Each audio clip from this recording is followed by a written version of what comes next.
Kapolresta Banyumas, Kombes Pol Ari Wibowo, mendapat tindakan tak mengenakan yakni dilempari batu oleh massa yang berdemo di kompleks pemerintah Kabupaten Pemkab Banyumas.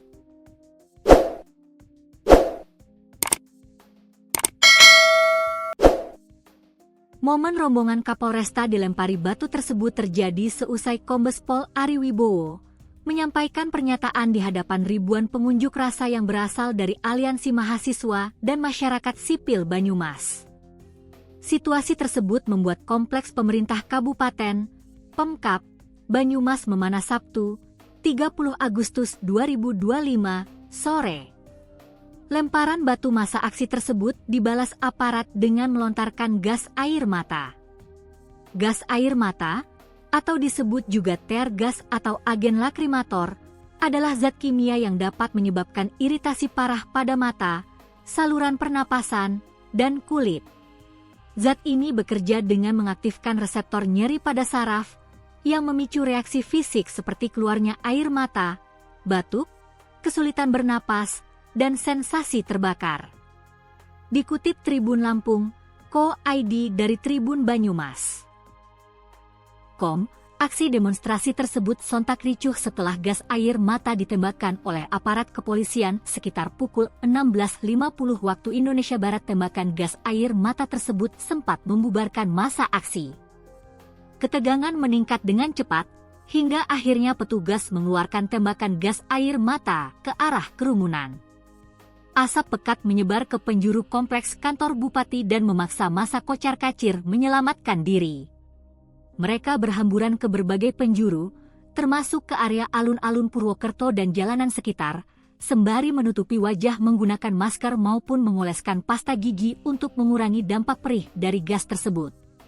Beberapa saat setelah asap mulai menipis, massa perlahan kembali mendekat ke lokasi, meskipun situasi masih dalam pengawasan ketat aparat.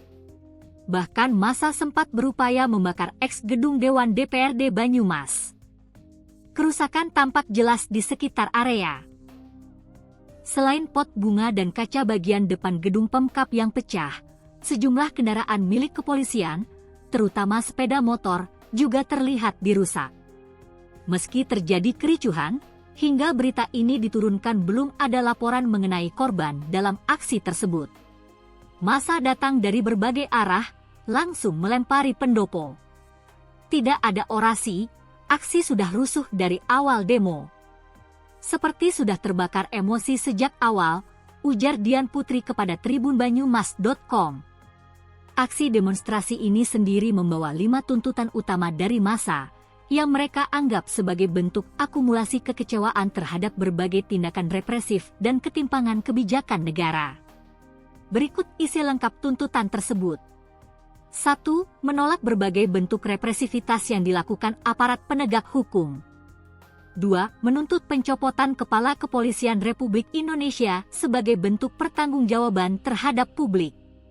3. Menuntut pengusutan secara transparan terhadap tindakan represif yang dilakukan aparat dalam setiap aksi unjuk rasa. 4. Menolak dan mengutuk ucapan maupun tindakan para wakil rakyat yang tidak berpihak kepada rakyat. 5. Menuntut dibuatnya kebijakan atau produk hukum yang benar-benar memperhatikan kesejahteraan rakyat. Aksi ini merupakan bagian dari gelombang unjuk rasa serentak di sejumlah daerah, menyusul tragedi kemanusiaan yang menimpa seorang pengemudi ojek online saat aksi di Jakarta beberapa hari sebelumnya. Gelombang protes diprediksi masih akan terus berlangsung selama tuntutan belum mendapatkan tanggapan resmi dari pemerintah maupun institusi terkait.